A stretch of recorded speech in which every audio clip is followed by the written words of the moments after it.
For me, mission prep was a huge thing. It wasn't always the easiest to go to because it was at 7 a.m. on Sunday mornings. But when I went there, and I feel like they ran it really well, and we used to preach my gospel a lot, and we worked on memorizing the first vision and all these things that at the moment I didn't really like it and it was hard for me. But when I got into the MTC, I was so thankful for those leaders and that I'd made the effort to do that, because if I hadn't, I just think the MTC would have been 100 times more overwhelming.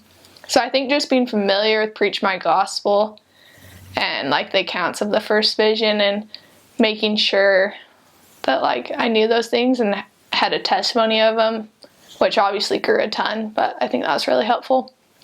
And also for me, this is a really personal thing, but I took out my endowments 3 months before I went, and then I made the goal to go to the temple every week before, because I knew I wouldn't be able to go very much on my mission at all. And so doing that and coming to appreciate that and gain a testimony of why it's so important to get there and make those covenants with God was really important, so that when I got out and I told people this is what you want to do, I hadn't just gone once or twice before I left.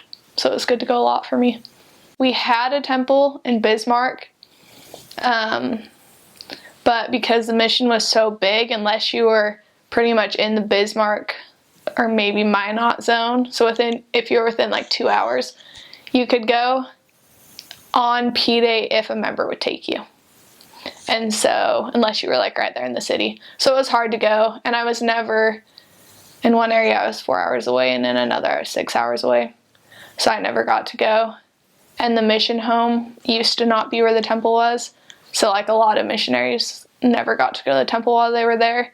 But now before you go home, you'll get to go to the temple with the temple president and the mission president.